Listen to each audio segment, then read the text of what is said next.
Hello students, कैसे हैं आप सब लोग। तो आज हम लोग एक चैप्टर पढ़ने वाले हैं, पार्ट बी का पहला चैप्टर। बहुत परेशान करता है चैप्टर ये, बहुत टफ लगता है, स्पेशली पार्ट बी के दो chapter, financial management and class financial market. मैं प्रॉमिस करता हूं इन दोनों चैप्टर का वन शॉट डालूंगा।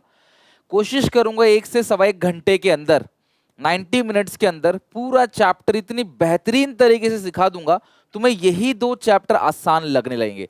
विद ऑल एनसीईआरटी कीवर्ड्स, किस टाइप के कीवर्ड से केस स्टडी आ सकता है, सारे इंपॉर्टेंट क्वेश्चन, सब कुछ मैं यहां पे अगले 90 मिनट के अंदर डिस्कस करूंगा।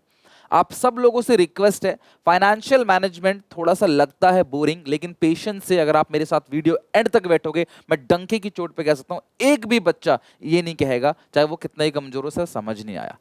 पूरा का पूरा अच्छे से समझ आएगा, लेकिन उसके लिए आपको पेशेंस और ट्रस्ट मेरे पे रखना पड़ेगा। तो स्टार्ट करते हैं। Financial management one shot CUET और 12th बोर्ड एग्जामिनेशन दोनों के बच्चे इसको आराम से देख सकते हैं, ठीक है।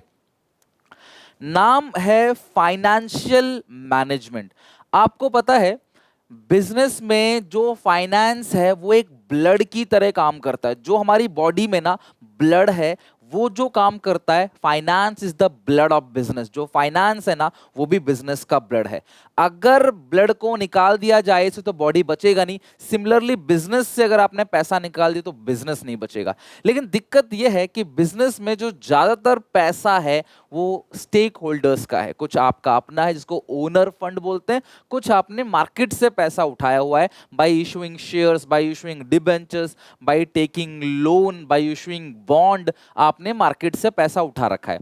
तो ये पैसा को मैनेज करना बहुत जरूरी है, और इस चैप्टर के अंदर यही सीखेंगे कि फाइनेंशियल मैनेजमेंट क्या है, किस तरीके से फाइनेंशियल मैनेजमेंट किया जाता है। बहुत इंटरेस्टिंग चैप्टर है कॉर्पोरेट वर्ल्ड के लिए, ध्यान से अच्छे से समझना। Financial management refers to efficient acquisition of finance, efficient utilization of finance, and efficient distribution and disposal of surplus for smooth working of company. Financial management का मतलब तुम्हें एक्चुअली में जितना पैसा चाहिए मार्केट से उतना पैसा उठाओ, उतने अच्छे से उसको यूज करो, उस प्रॉफिट का डिस्ट्रीब्यूशन सारे खर्चों में इस तरीके से करो कि जो प्रॉफिट बचे उस प्रॉफिट से अपने बिजनेस का सही से स्मूथली गुजारा कर सके। Management relating to finance is called financial management. Finance के रिगार्डिंग मैनेजमेंट करना ही फाइनेंशियल मैनेजमेंट है। और आपको पता है फाइनेंशियल मैनेजमेंट का जो मेन ऑब्जेक्टिव है वो क्या है?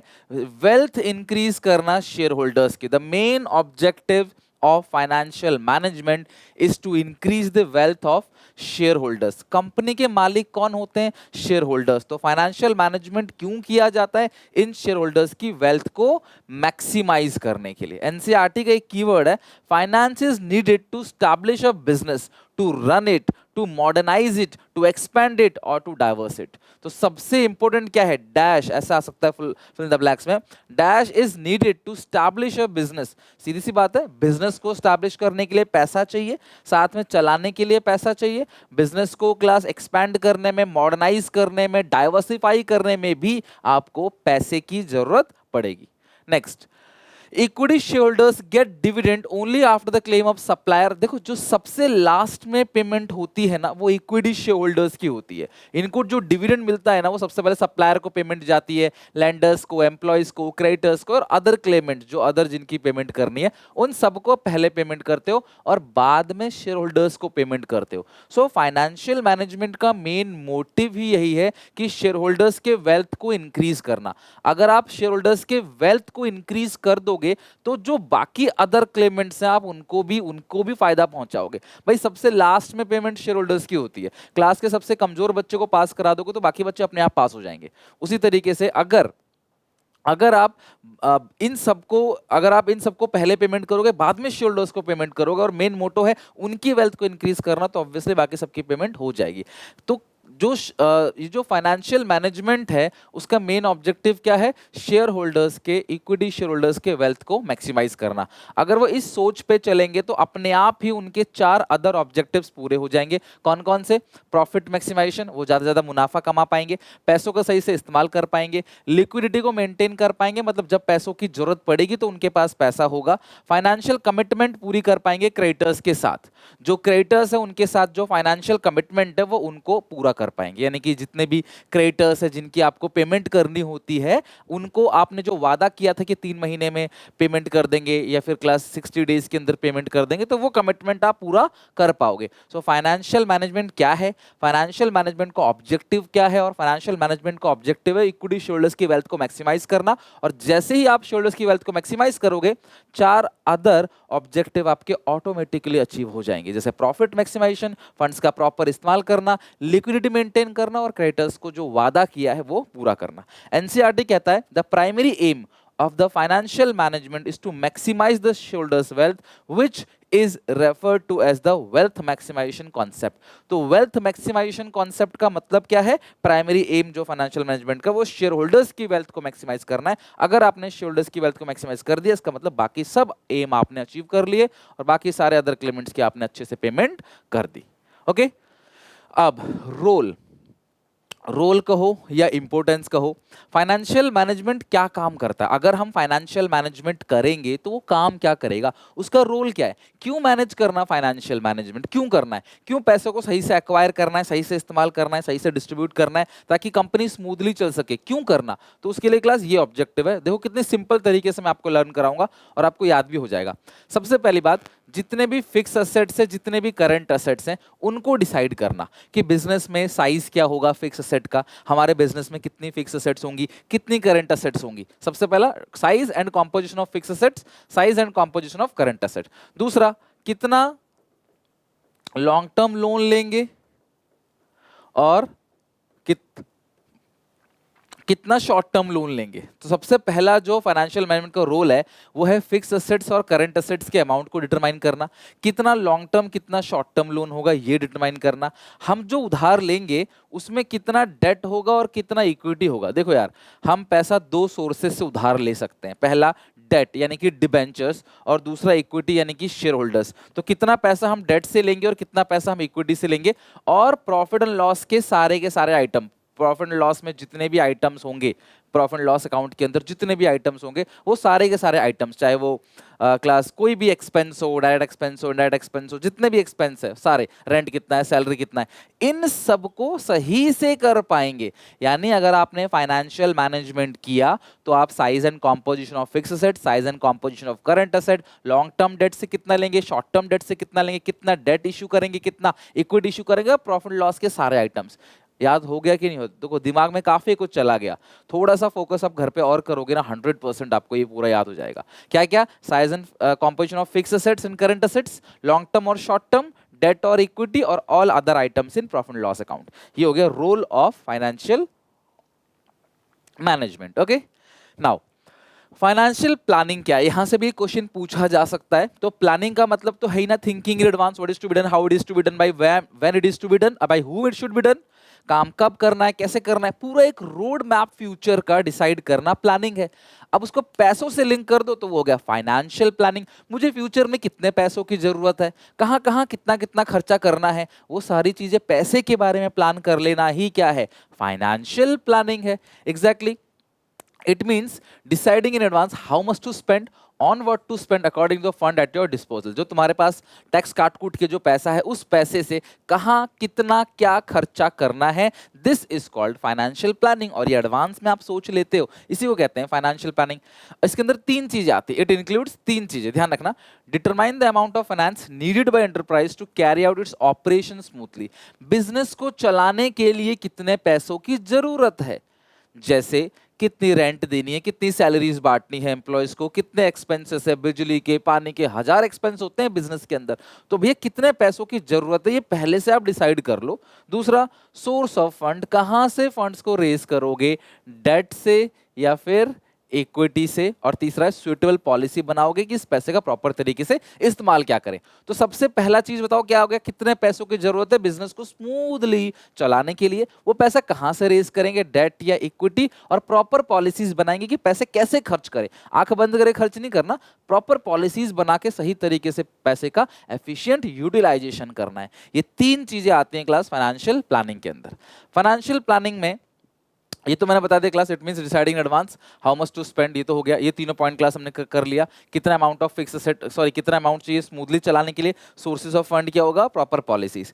अब फाइनेंशियल प्लानिंग के इंपोर्टेंस यानी कि बेनिफिट। ओके अच्छा, कई बार ना कॉन्सेप्ट आता है कि आप पहचानो ये कौन सा कॉन्सेप्ट है, तो उसके लिए कीवर्ड क्या है। देखो अगर आप फाइनेंशियल प्लानिंग करोगे ना तो आप एक चीज से सिक्योर रहोगे कि जब पैसों की जरूरत पड़ी तब तुम्हारे पास पैसे हैं। To make sure right amount of capital is available at right time, right amount of capital, right amount of money is available at right time. तो हम इसको क्या बोलते हैं क्लास, यही कीवर्ड है किसका, फाइनेंशियल प्लानिंग का। मेरी बात ध्यान से अच्छे से समझना, फाइनेंशियल प्लानिंग का मतलब ही यही है कि यार कुछ ऐसा प्लान करके चले जब पैसों की जरूरत हो तब हमारे पास पैसे हों, टाइमली हमने क्रेडिटर्स की पेमेंट कर दी, कैश क्रंच कभी ना आए हमारे पास, राइट। वही तो फाइनेंशियल प्लानिंग है। एनसीईआरटी क्या कहता है, ध्यान समझना, बहुत इंपॉर्टेंट है। Financial planning is essentially the preparation of a financial blueprint of an organisation. ये वर्ड ध्यान रखना, ब्लूप्रिंट। तो जो ब्लूप्रिंट है ऑर्गेनाइजेशन फ्यूचर ऑपरेशन, इसको क्या बोलते हैं, चार कॉन्सेप्ट दे देगा, चार ऑप्शन दे देगा, पक्का आप कंफ्यूज कर जाओगे दो ऑप्शन में, फाइनेंशियल मैनेजमेंट है या फाइनेंशियल प्लानिंग है। सो जहां ब्लूप्रिंट की बात आ जाए, बता रहा हूं ये तुम्हें देखने को मिलेगा, तुम कहीं भी पढ़ लो दुनिया में, जहां तुम सीयूईटी की तैयारी करोगे फाइनेंशियल, जहां तुम प्रीवियस ईयर क्वेश्चन बनाओगे तुमको ये लाइन मिल जाएगी, जहां तुम एमसीक्यू सॉल्व करोगे एनसीईआरटी की तुमको ये लाइन मिल जाएगी। एनसीईआरटी से उठा हुई लाइन, खोलो एनसीईआरटी देखो जाके, वहीं से उठा के लिखा हुआ है, क्योंकि मैं तुम्हें इस सीरीज के अंदर जो मैं क्रैश कोर्स चला रहा हूं उसके अंदर मैं ये सारी एनसीईआरटी कवर कर रहा हूं आपके, ताकि आपको एनसीईआरटी टच ना करनी पड़े, ठीक है। तो फाइनेंशियल प्लानिंग क्या है, essentially the preparation of financial blueprint, financial blueprint है of an organisation future operation, इनका फ्यूचर ऑपरेशंस क्या होगा। The objective of financial planning is to ensure that enough funds available at right time, तो सही समय पे पैसा अवेलेबल हो, ये भी देखो कीवर्ड के अंदर मैंने लिखवा दिया, राइट टाइम पे अवेलेबल हो, और फाइनेंशियल ब्लूप्रिंट है किसी कंपनी का, फाइनेंशियल ब्लूप्रिंट समझ जाना, वो फाइनेंशियल प्लानिंग है। अच्छा इंपॉर्टेंस क्या है, तो सबसे पहली बात है बेनिफिट क्या होगा, ये आपको हेल्प करेगा ऑप्टिमम फंड्स को कलेक्ट करने के लिए, ये हेल्प करेगा मोस्ट अप्रोप्रिएट कैपिटल स्ट्रक्चर बनाने में। सर कैपिटल स्ट्रक्चर होता क्या है, कैपिटल का स्ट्रक्चर, जो आपकी टोटल कैपिटल है उसमें से उधार कितना लिया है और इक्विटी कितना है, डेट कितना है, इक्विटी कितना, यही तो है कैपिटल स्ट्रक्चर। अगला है it helps in investing finance in right project, सही प्रोजेक्ट में पैसा इन्वेस्ट करने में आपकी हेल्प करता है। प्रॉपर यूटिलाइजेशन ऑफ फाइनेंस, पैसे को प्रॉपर तरीके से यूटिलाइज करते हो और फ्यूचर में होने वाले शॉक्स और सरप्राइज से बच सकते हो। जब आप फ्यूचर के लिए पहले से प्लानिंग करते हो तो बहुत सारे अजम्पशंस को लेके चलते हो, जिसको प्रेमिसेस बोलते हैं, प्लानिंग में पढ़ा है आपने कि अगर ऐसा हो गया तो क्या करोगे, ऐसा हो गया तो क्या करोगे, तो फ्यूचर में होने वाले शॉक सरप्राइज से बचते हो। और प्रेजेंट को फ्यूचर से ये लिंक भी करता है कि आज तो हमारे पास पैसों की इतनी रिक्वायरमेंट है, कल को कितनी रिक्वायरमेंट होगी, आज सेल इतनी हो रही है, कल को सेल नहीं हुई तो क्या होगा, तो आज को फ्यूचर के साथ जोड़ने का भी काम करता है फाइनेंशियल प्लानिंग। तो ये क्लास इसके 6 इंपोर्टेंस यानी कि बेनिफिट्स हो गए। इन तीन में से एक सवाल आपको एग्जामिनेशन में 100% देखने को मिलेगा, वेरी वेरी इंपॉर्टेंट, और 4 to 6 मार्क, 6 नंबर का एक फेवरेट क्वेश्चन रहता है टीचर का डिसीजंस में से। There are 3 financial decisions of an enterprise. पहला है इन्वेस्टमेंट डिसीजन, कहां कितना इन्वेस्ट करें। दूसरा है फाइनेंसिंग डिसीजन, डेट से कितना पैसा और इक्विटी से कितना पैसा लें। और तीसरा है डिविडेंड डिसीजन, कितना पैसा जनता को बांट दे या कितना प्रॉफिट का हिस्सा बचा कर रख लें, this is called dividend decision. तो इन तीनों डिसीजंस को पढ़ेंगे डिटेल में, बहुत बड़ा चैप्टर है, बैठो आराम से तसल्ली से, एक एक चीज में क्लास आज वन शॉट के अंदर समझाऊंगा। अच्छा तुम्हें पता कैसे चलेगा कि ये इन्वेस्टमेंट डिसीजन की बात हो रही है, जहां पे नए ब्रांच को ओपन करने की बात हो, जहां पे buying of fix asset plant machinery की बात हो, तो समझ जाना वो इन्वेस्टमेंट डिसीजन है, क्योंकि फिक्स असेट खरीदना ही बिजनेस में क्या है, इन्वेस्टमेंट है। फाइनेंसिंग डिसीजन मतलब सोर्स ऑफ कैपिटल क्या होगा, शेयर्स इशू करोगे, डिबेंचर इशू करोगे एडिशनल फंड्स के लिए, right, changing the ratio of debt और इक्विटी, तो ये आएगा फाइनेंसिंग। और डिविडेंड डिसीजन कैसे पता करोगे, appropriation of allocation of fund, profit का जो लेफ्ट ओवर प्रॉफिट है उसका डिस्ट्रीब्यूशन कैसे करेंगे, ये हो गया आपका डिविडेंड डिसीजन। अब जो इन्वेस्टमेंट डिसीजन है, इसी को हम लोग कैपिटल बजटिंग डिसीजन भी कहते हैं। इन्वेस्टमेंट डिसीजन हमें बताता है the decision related to careful selection of asset in which funds invested by the firm. Careful selection of asset, ध्यान रखना, केस स्टडी दे देगा, बोलेगा पहचानो ये कौन सा डिसीजन है। तो जहां एसेट्स खरीदने की बात हो रही हो, इन्वेस्ट करने की बात हो रही हो, वो इन्वेस्टिंग डिसीजन है। एनसीईआरटी क्या कहता है? The investment decision therefore relates to how the firm's fund are invested in different asset. Investment decision can be long term or short term. A long term investment decision is also called a capital busting decision. तो investment decision long term भी होता है, short term भी, और long term का जो investment decision होता है उसी को क्या कहते हैं? capital busting decision कहते हैं। तो तुम जहां पे क्लास इन्वेस्टमेंट करने की बात करोगे, एसेट्स के रिस्क की बात करोगे, एसेट पे आने वाले रिटर्न की बात करोगे, एसेट्स पे होने वाले खर्चे की बात करोगे, वो कौन सा डिसीजन कहलाएगा? वो इन्वेस्टमेंट डिसीजन कहलाएगा। सो फैक्टर्स अफेक्टिंग इन्वेस्टमेंट डिसीजन या कैपिटल बस्टिंग डिसीजन, कौन कौन से फैक्टर्स है जो अफेक्ट करेगा? तो सबसे पहला cash flow of the project. देखो, तुम जब भी किसी प्रोजेक्ट में पैसा लगाते हो तो इन्वेस्ट करोगे, किसी मशीन में, किसी प्लांट में इन्वेस्ट करोगे, तो उस पे डे टू डे बेसिस पे, तुम गाड़ी भी खरीदोगे ना, तो उसके मेंटेनेंस का भी खर्चा आएगा। तो जो भी आपने इन्वेस्ट किया है उस पे जो डे टू डे एक्सपेंस आएंगे, अगर आप वो एक्सपेंस बियर कर सकते हो तो आप उस प्रोजेक्ट में इन्वेस्ट करो, अदरवाइज मत करो। तो उस इन्वेस्टमेंट में हम उस प्रोजेक्ट में हम पैसा लगाएंगे या नहीं लगाएंगे, ये डिपेंड करेगा उस प्रोजेक्ट पे होने वाले खर्चे कितने। अगर हम वो खर्चे बियर कर सकते हैं तो हम उस प्रोजेक्ट में पैसा लगाएंगे। हाथी खरीदना बड़ी बात है, उसको पालना बड़ी बात है। हाथी तो आपने खरीद लिया, उसको पालोगे कैसे? तो वो बड़ी बात है। अगला है रिटर्न ऑन इन्वेस्टमेंट। तो हमें जहां ज्यादा रिटर्न मिलेगा हमें उस प्रोजेक्ट में इन्वेस्ट करना है। रिस्क इन्वॉल्व, आप रिस्क कंपेयर करोगे कि आप कितना रिस्क ले सकते हो, जहां आपको रिस्क कम लगेगा आप वहां इन्वेस्ट करोगे। अगला है इन्वेस्टमेंट क्राइटेरिया। देखो, जो भी इन्वेस्टमेंट डिसीजन होता है ना, वो इरिवर्सेबल होता है, यानी उसको रिवर्स नहीं कर सकते। तो जहां पे आपने इन्वेस्ट किया तो आप देखो कि वहां का जो रॉ मटेरियल है वो अवेलेबल है कि नहीं, है ना, वहां के लिए आपके लिए मैकेनिक इंजीनियर्स अवेलेबल है कि नहीं, ये सारी चीजें भी चेक करना बहुत जरूरी है। तो ये हो गया आपका इन्वेस्टमेंट डिसीजंस के 4 फैक्टर्स अफेक्टिंग। अब आ गया फाइनेंसिंग डिसीजन। मैंने कहा था फाइनेंसिंग डिसीजन जो है उसमें 2 फंड्स हैं। ओनर फंड, ओनर फंड का मतलब क्या होता है क्लास? यानी शेयर कैपिटल और रिजर्व सरप्लस। शेयर कैपिटल और रिटेन अर्निंग। रिटेन अर्निंग क्या होता है? रिजर्व ही तो होता है। किसका होता है? रिजर्व मालिक का ही तो होता है। वो हो गया ओनर फंड। और दूसरा हो गया बोरोड फंड, मतलब डिबेंचर, लोन, ये सब बोरोड फंड है। तो जो मेन कंसर्न है फाइनेंस मैनेजर का, वो ये डिसाइड करना है कि ओनर फंड से कितना पैसा रेज करेंगे और बोरोड फंड से कितना पैसा रेज करेंगे। तो एनसीईआरटी क्या कहता है?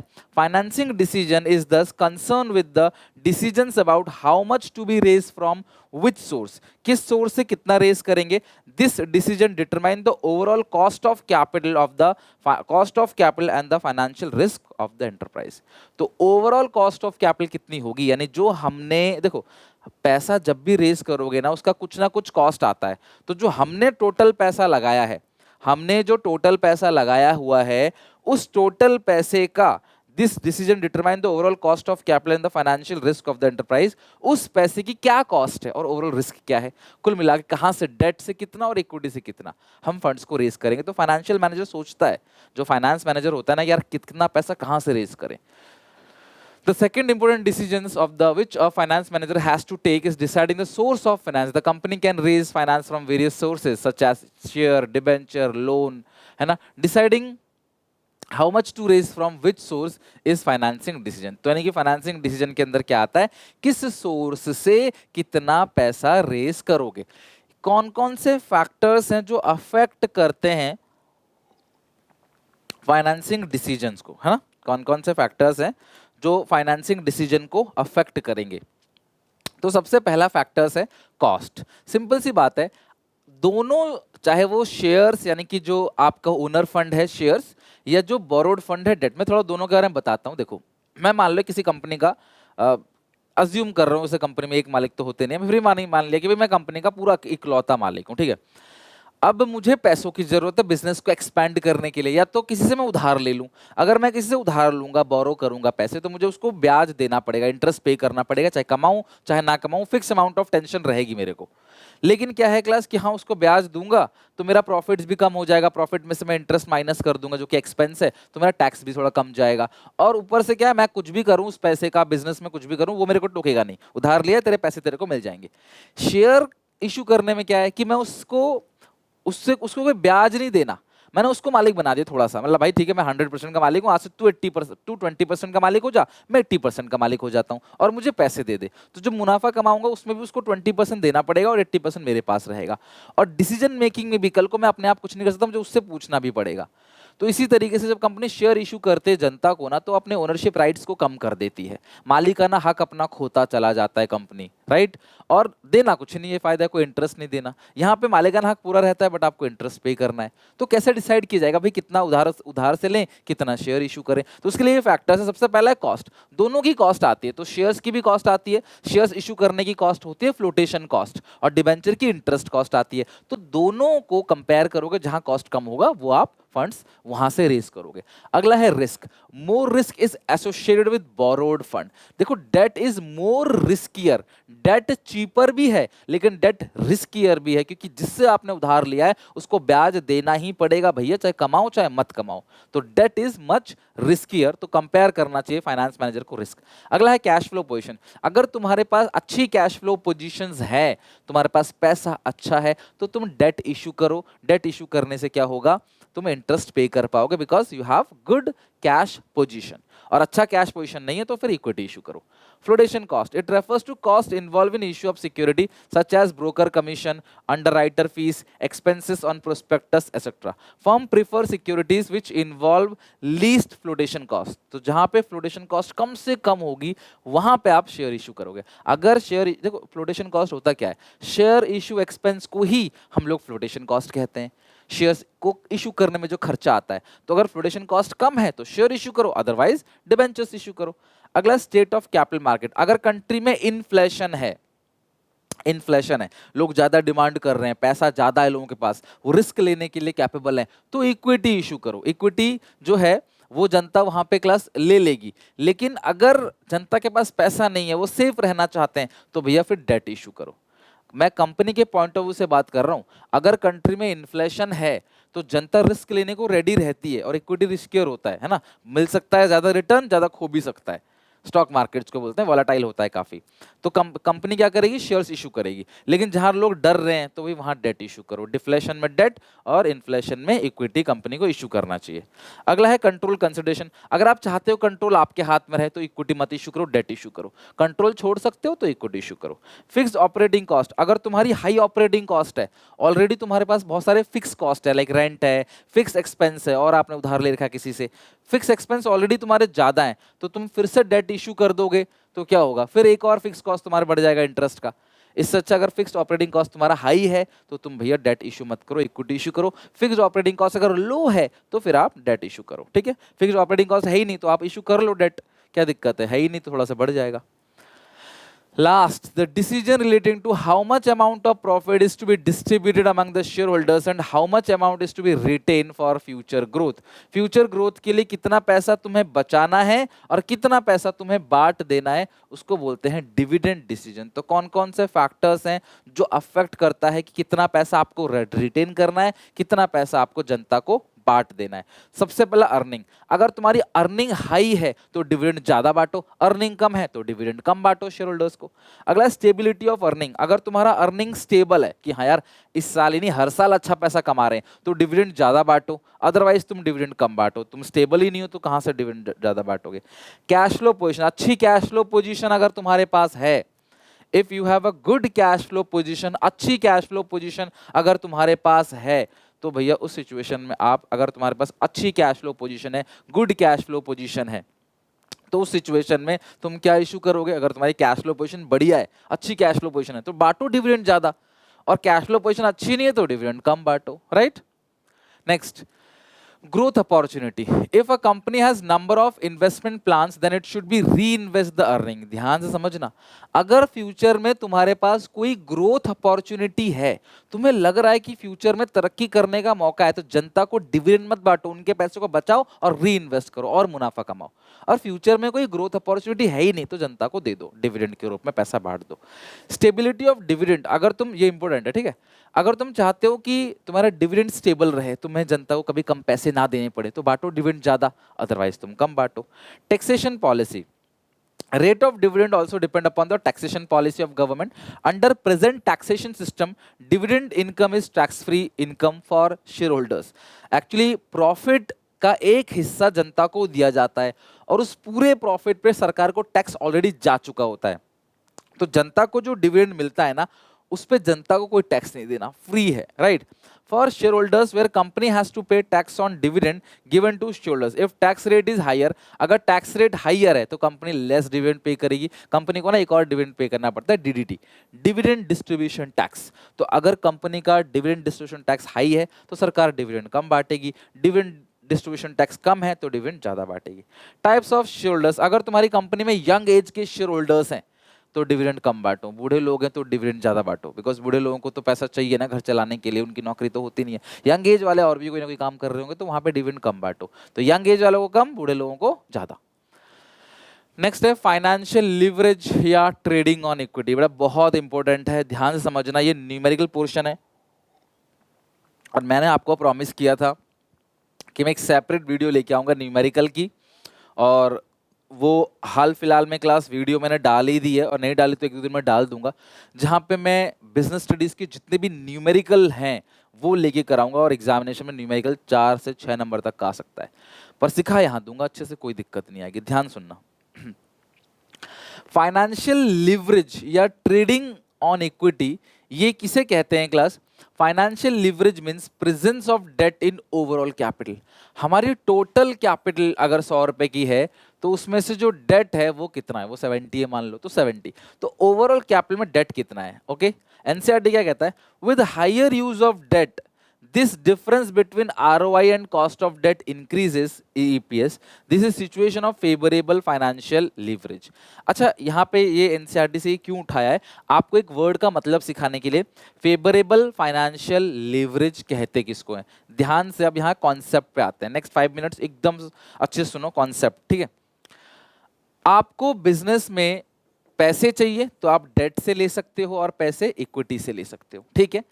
अगर तुम बिजनेस में डेट ऐड करते हो और डेट ऐड करने से तुम्हारा अर्निंग पर शेयर बढ़ रहा है, सर अर्निंग पर शेयर क्या होता है? जो भी तुमने मुनाफा कमाया साल भर में उसको नंबर ऑफ शेयर से डिवाइड दे दो तो तुम्हें पता पड़ जाएगा हर शेयर ने कितना कमाया। लाइक तुम्हारे परिवार में 4 लोग हैं, तुम्हारा परिवार मिलके, तुम भी कमाते हो, तुम्हारी सिस्टर भी कमाती है, ब्रदर भी कमाता है मान लो, ठीक है, अगर ब्रदर है तो, या फिर पापा मम्मी दोनों कमाते हैं और सब कुछ कमा के मान लो 1 लाख रुपए कमाई हो रही है पूरे परिवार की, तो पर पर्सन इनकम निकालना होगा तो 1 लाख को 4 से डिवाइड दे दो, अगर 4 मेंबर हैं तो 25,000 पर पर्सन इनकम हो गई। उसी तरीके से अर्निंग पर शेयर बताता है कि हर शेयर ने कितना पैसा कमाया। कंपनी ने 100 रुपए कमाया 100 शेयर से, तो हर शेयर ने 1 रुपए कमाया। तो अगर तुम्हारे कैपिटल स्ट्रक्चर के अंदर अगर हम डेट ऐड करते हैं, हमें पैसों की जरूरत है, हमें पैसा चाहिए और हम उधार ले रहे हैं और उधार लेने से तुम्हारा अर्निंग पर शेयर बढ़ रहा है, तो इसी को कहते हैं क्लास फेवरेबल फाइनेंशियल लिवरेज। क्या कहते हैं क्लास? फेवरेबल फाइनेंशियल लिवरेज, ठीक है। क्या कहते हैं क्लास? फेवरेबल फाइनेंशियल लिवरेज कहते हैं उसको। More debt will result in increase in earning. लेकिन सर डेट ऐड करने से अर्निंग बढ़ेगा, हमेशा बढ़ेगा, फिक्स है ये? नहीं, ये तभी होगा, more debt will increase earning only तभी होगा when rate of earning of the company यानी ROI is more than rate, ROI is more than interest on debt, rate of interest. ध्यान समझना, मैं 2 चीज का कंपैरिजन कर रहा हूं, मेरी बात ध्यान सुनो, बहुत सिंपल सी बात बताऊंगा। एक है आरओआई जिसको बोलते हैं रिटर्न ऑन इन्वेस्टमेंट। मैं जहां भी इन्वेस्टमेंट करूंगा, जहां भी मैं पैसा लगाऊंगा, उस इन्वेस्टमेंट पे मुझे कुछ रिटर्न मिलेगा, मानते हो कि नहीं मानते? उस रिटर्न को बोलते हैं आरओआई। और रेट ऑफ इंटरेस्ट मतलब जो पैसा मैंने उधार लिया है, बोरो किया है, मैं उस पर कितना इंटरेस्ट पे कर रहा हूं। लाइक मैंने 1 करोड़ रुपए उधार लिया 5% पे, 1 करोड़ रुपए उधार लिया कितने परसेंट पे? 5% पे, और मैं इस 1 करोड़ कहीं इन्वेस्ट करूं, वहां से कमा रहा हूं 12%, तो मुझे बताओ 7% का फायदा हुआ कि नहीं हुआ?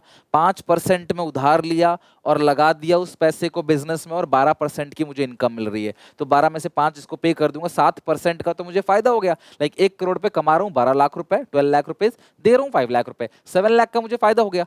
तो मैं जितना ज्यादा उधार लूंगा उतना मेरे लिए अच्छा है। अब मैं 2 करोड़ रुपए उधार लूंगा जिसपे मुझे 10 लाख रुपए इसका इंटरेस्ट देना है और 2 करोड़ मुझे 24 लाख मिलेगा, 24 में से 10 क्या 14 लाख का मुझे फायदा हो गया। मैं 100 करोड़ रुपए उधार लूंगा, इसी तरह से 1000 करोड़ रुपए उधार लूंगा, उसको लगाऊंगा, वहां से मुझे रिटर्न ज्यादा मिलेगा, तो फायदा ही फायदा है। बल्ले ही बल्ले, मजे ही मजे हैं। तो आपका अगर रिटर्न ऑन इन्वेस्टमेंट ज्यादा है रेट ऑफ इंटरेस्ट से, तो उधार लो ना, उधार लेने से तुमको फायदा ही है, तुम्हारा अर्निंग पर शेयर बढ़ेगा। अगर ऐसा हो जाए कि उधार ले रहा हूं मैं 10% में किसी से, और जहां लगा रहा हूं वहां से कमा रहा हूं 9%, तो बेवकूफ हूं मैं, उधार लूंगा। मैं क्यों उधार लूंगा? फिर मैं इक्विटी शेयर इशू करूंगा, मैं डेट इशू नहीं करूंगा। भाई मैं कमा रहा हूं 9%, तुमको 10% दूंगा, 1% जेब से लाके देना पड़ेगा तुमको। तो अगर तुम्हारा आरओआई ज्यादा है तो ही तुम डेट इशू करो, और आरओआई अगर कम है तो इक्विटी इशू करो। बहुत इंपॉर्टेंट प्रैक्टिकल कॉन्सेप्ट है, इसलिए मैं बहुत जोर दे रहा हूं इस पे। If rate of interest is more then earning, yes, rate of interest more than earning यानी ROI, then more debt means loss for company। अगर ROI कम है और रेट ऑफ इंटरेस्ट ज्यादा है लोन पे, तो भैया इस सिचुएशन में डेट इशू करोगे तो लॉस हो जाएगा, डेट इस सिचुएशन में इशू करोगे तो फायदा हो जाएगा। सिंपल सी बात, एक लाइन में, ROI ज्यादा है तो डेट इशू करो, ROI कम है तो इक्विटी इशू करो, दैट्स इट। अच्छा सर, तो कुल मिला के आपने हमारे दिमाग में एक बात सेट कर दी है ना, क्या सेट कर दी? कि आरओआई अगर ज्यादा है तो डेट इशू करने से फायदा होगा। करके दिखाओ सर प्रूफ। मैं प्रूफ करके दिखाता हूं, ध्यान से देखना। एक सिचुएशन ले लिया जहां पे मेरी टोटल कैपिटल 50 लाख की और सारी की सारी शेयर्स में है, डेट कुछ भी नहीं है, टैक्स रेट कितना है 30%, earning before interest and tax है 7 लाख। तो earning before interest and tax कितने का है? 7 लाख। उसमें से मैं इंटरेस्ट माइनस कर दूंगा जो कि 0 है, तो आएगा अर्निंग बिफोर टैक्स, वो भी 7 लाख आ गया। और अर्निंग बिफोर टैक्स में से मैं टैक्स माइनस करूंगा जो कि 30% है, 2,10,000, तो ये आ गया 4,90,000। तो ये हो गया अर्निंग अवेलेबल फॉर इक्विटी, या फिर इसको अर्निंग आफ्टर टैक्स बोलते हो। तो टैक्स उक्स काट कूट के मेरे पास प्रॉफिट बचा 4,90,000। और मेरे पास शेयर्स कितने? 5 लाख शेयर्स हैं, 10 का एक। इस 4,90,000 को डिवाइड दो 5 लाख, 4,90,000 का आपने कमाया है मुनाफा, और तुम्हारे पास नंबर ऑफ शेयर्स कितने हैं? 5 लाख। अब तुम 4,90,000 को 5 लाख से डिवाइड दो तो 0.98, यानी हर शेयर्स पे 98 पैसे की तुम्हारी अर्निंग है। हर शेयर पे जो तुमने पैसा कमाया है वो 98 पैसा कमाया है। आई क्लास मेरी बात? ठीक है सर, समझ आ गया। पर कहना क्या चाहते हो? मैं कहना चाहता हूं कि मैं धीरे धीरे अपनी कैपिटल स्ट्रक्चर में डेट ऐड कर रहा हूं। तो मेरी टोटल कैपिटल कितने की है? 50 लाख। अब मेरी इक्विटी 40 लाख की है, 4 लाख शेयर्स 10 ईच, और डेट है 10 लाख का। यानी कि मैंने अपने कैपिटल स्ट्रक्चर के अंदर डेट ऐड कर दिया है ना 10 लाख। पहले डेट 0 था, अब डेट 10 लाख है। टैक्स रेट सेम है, इंटरेस्ट ऑन डेट 10% है, और प्रॉफिट 7 लाख। तो earning before interest and tax कितने का है? 7 लाख। उसमें से मैं इंटरेस्ट को माइनस करूंगा, तो इंटरेस्ट कितना है? 10 लाख का 10% इंटरेस्ट कितना आ गया? 1 लाख। तो अब जो मेरी प्रॉफिट बची, अर्निंग बिफोर टैक्स है 6 लाख का, मैं टैक्स घटाऊंगा 30% जो कि बनेगा 1,80,000। तो ये 4,20,000 का आ गया अर्निंग अवेलेबल फॉर इक्विटी, या फिर अर्निंग आफ्टर टैक्स। तो देखो मेरा प्रॉफिट गिर गया, इंटरेस्ट देने से मेरा प्रॉफिट पहले से क्या हो गया? कम हो गया। पहले प्रॉफिट था 490 का, प्रॉफिट कितना हो गया? 420 का। अब इसको डिवाइड दोगे नंबर ऑफ शेयर से, तो नंबर ऑफ शेयर्स कुल 4 लाख है पहले, जबकि 5 लाख थे। तो यार अगर आप देखोगे तो प्रॉफिट तो कम हुआ, लेकिन तुम्हारे नंबर ऑफ शेयर्स भी तो कम हो गए। तो 1 रुपए 5 पैसे का तुम्हारा अर्निंग पर शेयर आ गया। तो जैसे ही तुमने बिजनेस में डेट ऐड किया, पहले डेट 0 था, अभी डेट कितना हो गया? 10 लाख, तो तुम्हारा अर्निंग पर शेयर जो है वो 98 पैसे से बढ़कर 1 रुपए 5 पैसे हो गया। आई बात समझ? तो जैसे जैसे बिजनेस में डेट ऐड कर रहे हैं, तुम्हारा अर्निंग पर शेयर बढ़ रहा है। दोबारा देखते हैं, अभी प्रॉफिट, अभी आपकी जो कैपिटल है 50 लाख ही है, लेकिन डेट 20 लाख का हो गया और इक्विटी है 30 लाख का। अब earning before interest tax again same ही है, 7 लाख रुपीस। माइनस करेंगे इसमें से इंटरेस्ट, वो कितना इंटरेस्ट है? डेट है 20 लाख, इंटरेस्ट 10% है, 20 लाख का 10% कितना हो गया? 2 लाख। तो 5 लाख रुपए तुम्हारा आ गया अर्निंग बिफोर टैक्स। अब माइनस करेंगे टैक्स जो कि 30% है, 5 लाख का 30% 1.5 लाख। तो प्रॉफिट सिर्फ कितना बचा? ये 1.5 लाख है, 3,50,000 का प्रॉफिट बचा है। तो अर्निंग अवेलेबल फॉर इक्विटी, या फिर अर्निंग आफ्टर टैक्स। अब नंबर ऑफ शेयर्स कितने हैं? 3 लाख शेयर से 10 का एक है, तो 3,50,000 को 3 लाख से डिवाइड दो। आप आई होप मेरी बात समझ रहे हो। 1 रुपए 16 पैसे। तो यार एक बात बताओ, जो तुम्हारा अर्निंग पर शेयर है, पहले 1 रुपए 5 पैसे था, अभी 1 रुपए 16 पैसे, तो अर्निंग पर शेयर क्या हो रहा है, बढ़ रहा है। तो तुमने देखा कि जैसे जैसे हम डेट को ऐड करते चले जा रहे हैं कैपिटल स्ट्रक्चर में, तुम्हारा अर्निंग पर शेयर बढ़ रहा है। क्या ये हमेशा ऐसा होगा? नहीं, ये तभी ऐसा होगा, this only works if ROI is greater than rate of interest. तो सर यहाँ पे कैलकुलेट करके देख लें, प्रॉफिट 7 लाख का है, कैपिटल 50 लाख का है, तो आरओआई कितना आएगा? Profit 7 lakh, capital 50 lakh, into 100, 14%, यानी कि 14% का आपका आरओआई है। और जबकि रेट ऑफ इंटरेस्ट कितना है? 10%। यानी हम उधार लेते हैं 10% पे, कमाते हैं 14%। तो उधार लेने में क्या बुराई है? 4% तो जेब में आ रहा है ना फ्री का। तो ये है आपका केस। अगर आरओआई ज्यादा है रेट ऑफ इंटरेस्ट से, तो डेट ऐड करना अच्छा है अपने कैपिटल स्ट्रक्चर में। इसीलिए इन तीनों केसेस में हम डेट ऐड करते चले जा रहे हैं और हमारा अर्निंग पर शेयर बढ़ता चला जा रहा है। Hence it is prove that more debt bring more income for owners. लेकिन ये तभी ट्रू होगा, it is true only if ROI is more than rate of interest. ROI मतलब रेट ऑफ इंटरेस्ट नहीं, आरओआई मतलब होता है return on investment. In the above case, ROI is equal to EBIT upon capital employed into 100. If in the above three situation we take net profit, interest and tax 3 lakh, अगर हम लोग इन तीनों situation में, तुम घर पे करके देखना, प्रॉफिट को 7 लाख की जगह 3 लाख ले लेना।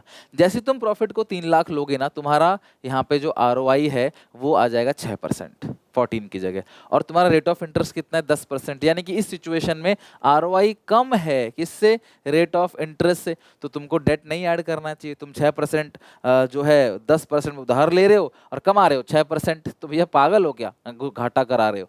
तो इस सिचुएशन में तुम्हें डेट नहीं ऐड करना चाहिए, तुम्हें इक्विटी ऐड करना चाहिए। लेकिन अगर तुमने इस सिचुएशन में डेट ऐड किया, तो तुम तीनों केसेस में देखना, प्रॉफिट को जो है ना 3 लाख लेके देखना, तीनों केस में तुम्हारा आरओआई पहले से धीरे धीरे क्या होता जाएगा?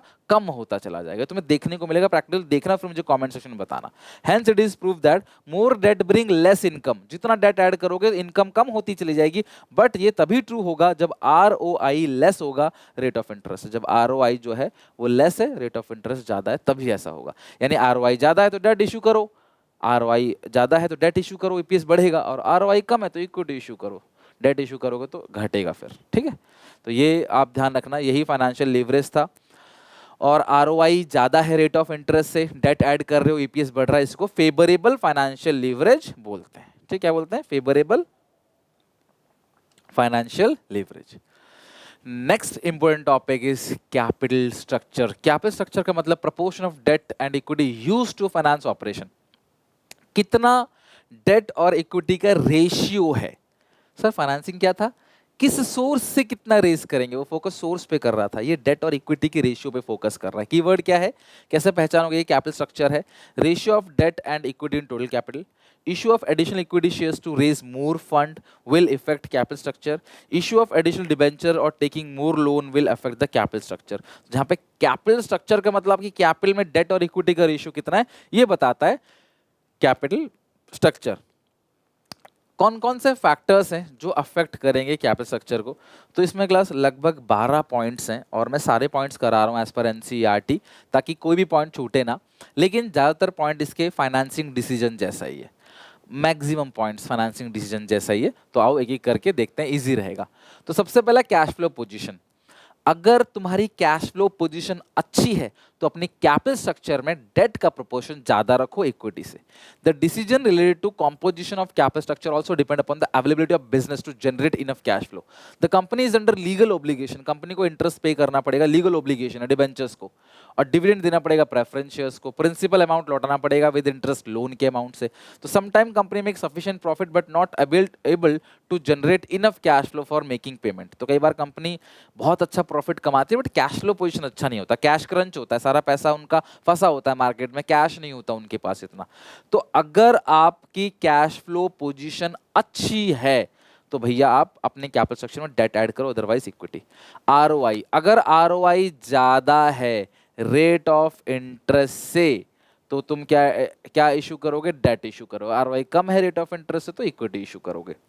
कॉस्ट ऑफ डेट, ये बात तो तुम्हें समझा दी थी फाइनेंशियल लिवरेज के अंदर। अगर फर्म जो है वो लो रेट पे उधार अरेंज कर पाता है तो उसको डेट इशू करना चाहिए, otherwise equity. High tax rate makes debt cheaper, मेरी बात ध्यान समझना। अगर टैक्स रेट हाई है ना तो डेट इशू करो। क्यों? तुम ज्यादा डेट इशू करोगे, तुम ज्यादा इंटरेस्ट पे करोगे, और इंटरेस्ट जो है वो नेट प्रॉफिट को कम करेगा, तो प्रॉफिट कम दिखेगा तो टैक्स भी हमारा कम जाएगा। तो क्योंकि जो डेट है वो चीपेस्ट सोर्स माना जाता है, क्योंकि वो टैक्स डिडक्टेबल, उसका जो इंटरेस्ट है वो टैक्स डिडक्टेबल एक्सपेंस है, तो वो प्रॉफिट्स को कम कर देगा और टैक्स भी कम हो जाएगा। तो जो टैक्स रेट हाई है तो डेट इशू करो, अदरवाइज इक्विटी इशू करो। Cost of equity, another factor which helps in deciding the capital structure is cost of equity. Cost of equity मतलब इशू, इक्विटी को इशू करने की कॉस्ट। ओनर और equity share holders expect a return on their investment, that is earning per share, जो मैंने अभी बताया आपको, जो नेट प्रॉफिट आफ्टर टैक्स है upon number of shares divide देते हो। As far as debt increasing EPS we can include in capital, देखो सुनो, as far as debt is increasing EPS then we include it in capital structure. Date को add करने से अगर EPS तुम्हारा बढ़ता दिख रहा है तो डेट ऐड करो, और डेट को ऐड करने से ईपीएस तुम्हारा घटता दिख रहा है तो भैया फिर आप इक्विटी ऐड करो। फ्लोटेशन कॉस्ट, तो जो शेयर इश्यू का खर्चा, लाइक ब्रोकरेज कमीशन, अंडरराइटिंग का फीस हो गया, एडवर्टाइजमेंट एक्सपेंस हो गया, जो शेयर्स को मतलब इशू करने का जो ऐड निकालते हैं, प्रोस्पेक्टस का खर्चा हो गया। If firm prefer securities which involve least flotation cost, तो फर्म को वही सिक्योरिटीज इशू करनी चाहिए जिसकी फ्लोटेशन कॉस्ट जिसकी कम हो। Risk, more risk is associated with debt, मैं कंपनी के पॉइंट ऑफ व्यू से बात कर रहा हूं, तो कंपनी को देखना है डेट ज्यादा रिस्कियर होता है, हाँ चीपर भी होता है, तो कंपनी को देखना है डेट इशू करना है या इक्विटी इशू करना है। स्टेट ऑफ कैपिटल मार्केट, अगर कंट्री में इन्फ्लेशन है, बूम पीरियड है, तो अपने कैपिटल स्ट्रक्चर में इक्विटी रखो, और डिप्रेशन या डिफ्लेशन में आप डेट रख सकते हो। लोग इन्वेस्ट नहीं करते, रिस्क नहीं लेते। कंट्रोल रखना चाहते हो अपने हाथ में तो डेट, नहीं तो फिर इक्विटी। फिक्स्ड ऑपरेटिंग कॉस्ट तुम्हारी बहुत ज्यादा है तो भैया और डेट मत इशू करो, इक्विटी इशू करो। फिक्स्ड ऑपरेटिंग कॉस्ट लो है तो आप डेट इशू कर सकते हो। नेक्स्ट है interest coverage ratio, EBIT upon annual interest, ये बताता है कि हमारा जो प्रॉफिट है वो कितना गुना है इंटरेस्ट के। तो the interest coverage ratio refers to the number of times earning before its in taxes and cover the interest obligation. This में कैलकुलेट, ये फॉर्मूला हो गया, higher the ratio lower shall be the risk of company failing made its interest payment. ये ratio जितना ज्यादा होगा ना, company उतनी स्ट्रांग है इंटरेस्ट की पेमेंट करने के लिए। However this ratio is not an adequate measure, a firm may have high EBIT but low cash balance. ऐसा हो सकता है प्रॉफिट ज्यादा और कैश बैलेंस कम है, वो डेट की पेमेंट ही ना कर पाए। Apart from the interest repayment obligations are also relevant. तो अगर तुम्हारा earning before interest and tax high है तो तुम डेट आराम से इशू कर सकते हो, no problem, you can pay interest. हाँ बट जरूरी नहीं है, किसी किसी कंपनी का प्रॉफिट ज्यादा है लेकिन कैश नहीं है, लाइक कोई कोई कोई बहुत अमीर है लेकिन पैसा उसका सब पड़ा हुआ है, खेतों में पड़ा हुआ है, प्लॉटों में पड़ा हुआ है, घर बिल्डिंग में, गोल्ड में, तो उसे बेच के पेमेंट करना पॉसिबल नहीं है, समझ रहे हो? पैसा ज्यादा नहीं है उसके पास, हाँ लेकिन संपत्ति बहुत ज्यादा है, ऐसा हो सकता है बट एक्सेप्शन है। तो अगर ये ज्यादा है, इंटरेस्ट कवरेज रेशियो ज्यादा है, तो debt otherwise equity. Debt service coverage ratio, debt service coverage ratio take care of the deficiency referred into the interest coverage ratio, जो इसमें कमी है उसे कवर करता है। The cash profit generated by the operations are compared with total cash required to service of the debt and preference share capital. देखो नीचे क्या है, प्रेफरेंस डिविडेंड, इंटरेस्ट और repayment of loan, repayment of obligation. तो obligation की जो repayment है, ये तीनों के तीनों जो है ना फिक्स्ड ऑब्लिगेशन है, जो देना ही देना है। और ऊपर क्या है, प्रॉफिट आफ्टर टैक्स है, डेप्रिसिएशन है, इंटरेस्ट है, नॉन कैश एक्सपेंस है। तो अगर high date service coverage ratio है, वो क्लास कंपनी की बेटर अवेलेबिलिटी को शो करेगा कि कंपनी भैया आराम से अपनी लायबिलिटी की पेमेंट कर देगी। तो अगर ये हाई है तो कंपनी को डेट इशू करना चाहिए, अदरवाइज इक्विटी। दोनों का पॉइंट सेम है, दोनों हाई है तो डेट, अदरवाइज इक्विटी। नेक्स्ट है फैक्टर्स, फिक्स्ड कैपिटल क्या होता है, फिक्स्ड कैपिटल क्या होता है, वर्किंग कैपिटल, ध्यान समझते हैं। उनके फैक्टर फैक्टिंग को पढ़ लेंगे, हमारा चैप्टर खत्म हो जाएगा, सो ध्यान से समझना। फिक्स्ड कैपिटल कहते किसको है, मुझे एक नया प्लांट लगाना है या मुझे एक नया स्टूडियो खोलना है जिसपे मान लो 10 लाख रुपए की इन्वेस्टमेंट होगी, मेरी जेब में 10 लाख रुपए नहीं है, तो ये 10 लाख रुपए मैं जाके उधार लेके आऊंगा किसी से, तो इसी 10 लाख को बोलते हैं फिक्स कैपिटल। यानी कि फिक्स असेट्स खरीदने के लिए जो पैसा उधार लेते हो उसको फिक्स कैपिटल बोलते हैं।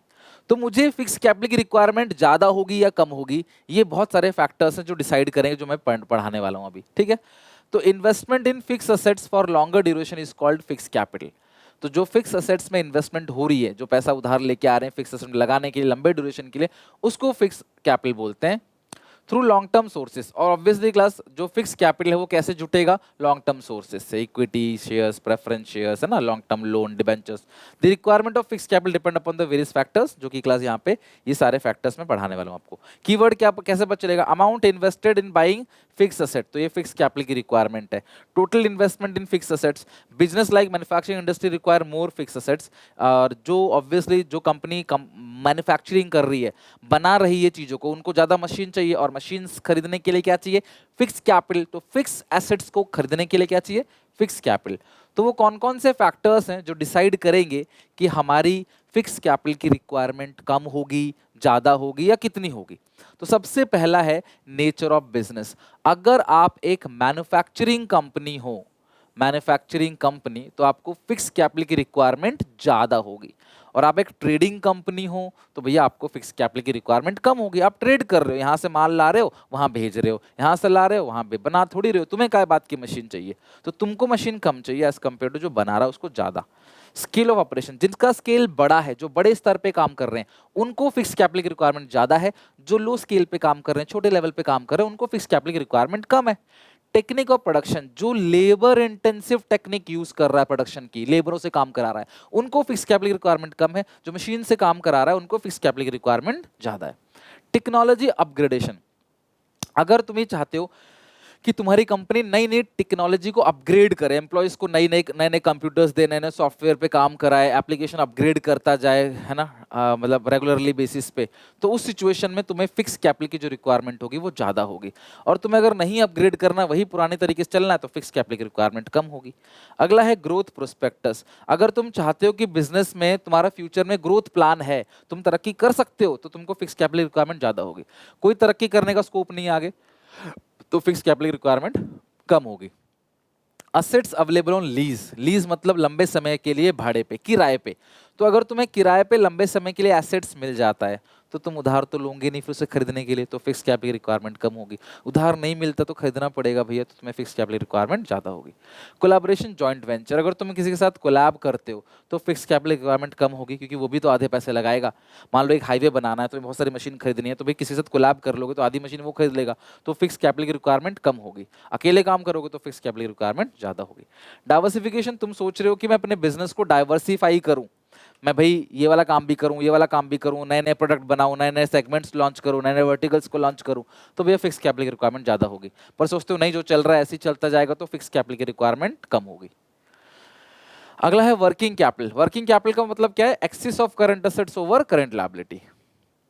अब जब भी हम बात करते हैं वर्किंग कैपिटल की, तो हम साथ में बात करेंगे ऑपरेटिंग साइकिल की भी। ऑपरेटिंग साइकिल एक ऐसा साइकिल है जो चलता रहता है, चलता रहता है। सबसे पहले आप क्या करते हो, रॉ मटेरियल को परचेज करोगे, फिर फिनिश गुड्स बनाओगे, फिनिश गुड्स बनाने के बाद इन्वेंट्री मेंटेन करोगे, इन्वेंट्री मेंटेन करने के बाद सेल करोगे, सेल से क्या मिलेगा तुम्हें, डेटर्स और बीआर, फिर डेटर और बीआर से तुम क्या करोगे, कैश। तो ये जो पूरा सामान, माल खरीदने से लेकर कैश कन्वर्ट तक जो पूरा साइकिल लगा, उसी साइकिल को बोलते हैं ऑपरेटिंग साइकिल। तो इस ऑपरेटिंग साइकिल में जो भी कुछ खर्चा हो रहा है, इसी को हम लोग क्या बोलते हैं, वर्किंग कैपिटल, राइट।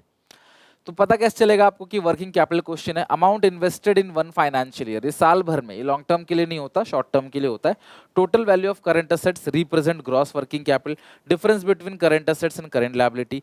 जो आपने इन्वेंट्री में, कैश में, ट्रेड रिसीवेबल्स के अंदर, बैंक बैलेंस में जो कुछ मूवमेंट हो रहा है कैश का, वो समझ जाना आप, वो फिक्स कैपिटल नहीं है, वो वर्किंग कैपिटल है। Investment in fix asset is called fix capital requirement, investment in current assets is called working capital requirement.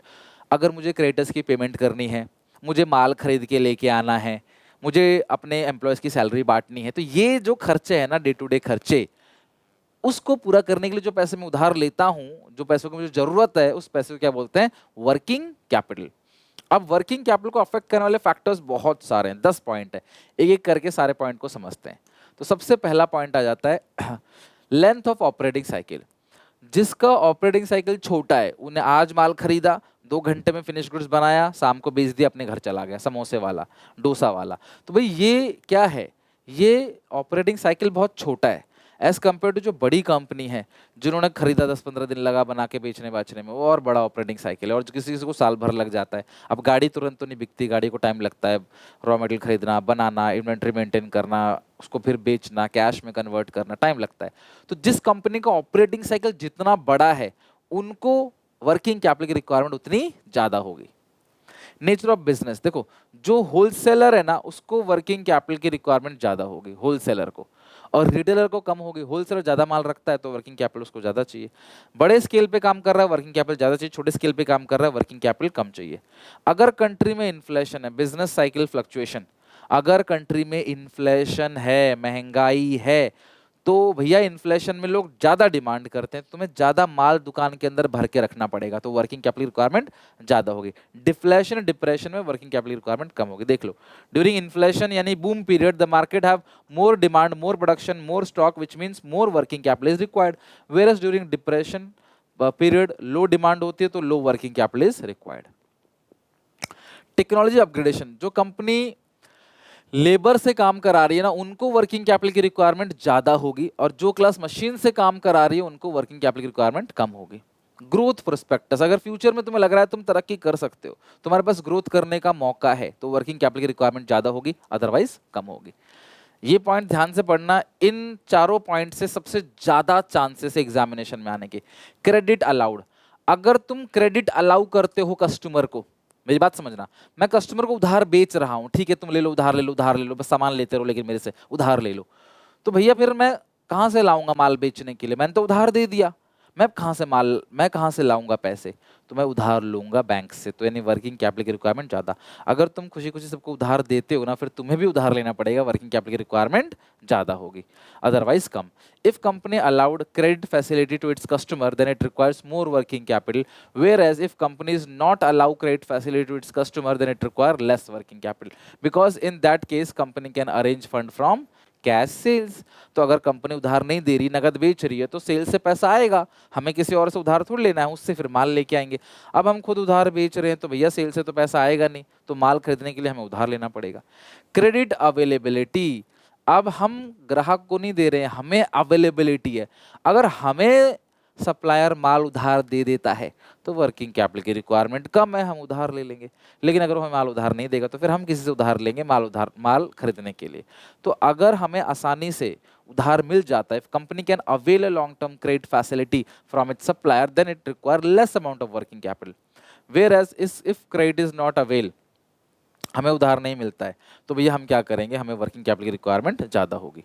If company avail a long term credit facility to supplier then it require less amount of working capital, whereas if credit is not avail or avail for short term then it require class more working capital। इसको ठीक करेंगे, if ठीक करके दूंगा class में, यहाँ typing mistake हो गई है, ये क्या होगा, मोर, यहाँ पे मोर आएगा। अगला है अवेलेबिलिटी ऑफ रॉ मटेरियल, अगर आप लोगों को रॉ मटेरियल इजीली अवेलेबल हो जाता है, कि आपको पता है कि यार मिल जाएगा रॉ मटेरियल अवेलेबल, तो आप उधार थोड़ी लोगे, आपको जब जरूरत पड़ेगी तब जाके ले आओगे। लेकिन अगर रॉ मटेरियल इजीली अवेलेबल नहीं होता, बहुत डिफिकल्ट है इसका रॉ मटेरियल मिलना, तो भैया हम उधार लेके कई सारा स्टॉक इकट्ठा करके रख लेंगे आज, क्योंकि वो आगे मिलना मुश्किल है, तो उस सिचुएशन में वर्किंग कैपिटल की रिक्वायरमेंट ज़्यादा होगी। Some time due to unavailability of raw material और lack of supply of raw material, a producer need to maintain large amount of stock of raw material. नहीं मिल रहा तो लार्ज अमाउंट स्टोर करके रखना पड़ेगा, वर्किंग कैपिटल की requirement ज़्यादा होगी। और अगर इजीली मिल रहा है, whereas if there is no fear of shortage, कोई फियर नहीं है, आप रोज जाओ रोज रॉ मटेरियल खरीद के लेके आओ, तो वर्किंग कैपिटल की रिक्वायरमेंट क्या होगी, आपको कम होगी। एक्सटेंट ऑफ कंपटीशन बहुत इजी पॉइंट है, अगर मार्केट में कंपटीशन बहुत ज़्यादा है, बहुत सारे सेलर्स हैं, तो भैया तुम्हें अपनी दुकान में भर भर के माल रखना पड़ेगा, है ना, तो भी वर्किंग कैपिटल की रिक्वायरमेंट क्या होगी, ज़्यादा होगी। कंपटीशन नहीं है तो तुम ही मालिक हो, आज बोलोगे माल नहीं है तो भी ग्राहक वेट करेगा तुम्हारे लिए कल का, है कि नहीं, तो वर्किंग कैपिटल रिक्वायरमेंट कम रखोगे तो भी चलेगा। तो कंपटीशन अगर हाई है, in highly competitive market firm has to maintain large amount of stock, बहुत स्टॉक मेंटेन करके रखना पड़ेगा, because they are following liberal credit policy to retain customer, customer को भी रिटेन करेंगे, उधार देने को भी तैयार है, कंपटीशन तो ज्यादा है तो क्या करेंगे, उधार देंगे। So more working capital is needed, where as in less competition, आप ही मोनोपोली हो, आप ही राजा हो, तो भैया वर्किंग कैपिटल की रिक्वायरमेंट क्या होगी, आपको कम होगी। ओके तो ये थे सारे के सारे factors affecting working capital requirement. सीधा सीधा ही पूछ सकता है 3 से 4 पॉइंट, या घुमा के पूछ सकता है कौन कौन से पॉइंट्स के यहाँ पे डिस्कशन हो रहा है। तो जितना भी मैंने बताया हुआ है क्लास, बहुत ज़्यादा कीवर्ड्स इसमें या फिर अगले चैप्टर में जित थोड़े बहुत हैं, और वो स्ट्रॉन्ग हैं, उसी से ही आते हैं जो थोड़े बहुत हैं, जितने मैंने बताया फाइनेंशियल प्लानिंग, फाइनेंशियल मैनेजमेंट के अंदर। बाकी सब तो क्लास कॉन्सेप्चुअल है। आई होप आपको अच्छे से मैंने समझाया हर एक पॉइंट, और आपसे याद भी करके आओगे। तो बड़ा चैप्टर था, बट मैंने कोशिश करी कि इंटरेस्टिंग वे में आपको पूरा का पूरा चैप्टर अच्छे से समझा सकूं। आई होप आपको समझ आया होगा। कोई डाउट, कोई दिक्कत तो कमेंट सेक्शन में पूछे ना। अगली क्लास में फाइनेंशियल मार्केट पढ़ेंगे, और इस पूरा का पूरा दो जो खतरनाक चैप्टर था, 15 नंबर का चैप्टर दोनों मिला के, 7 to 8 मार्क्स का ये है, 7 to 8 मार्क्स का अगला है। तो यहाँ तक पढ़ के अच्छे से समझ के याद करके आना। मिलते हैं नेक्स्ट वीडियो में। Take care, bye bye.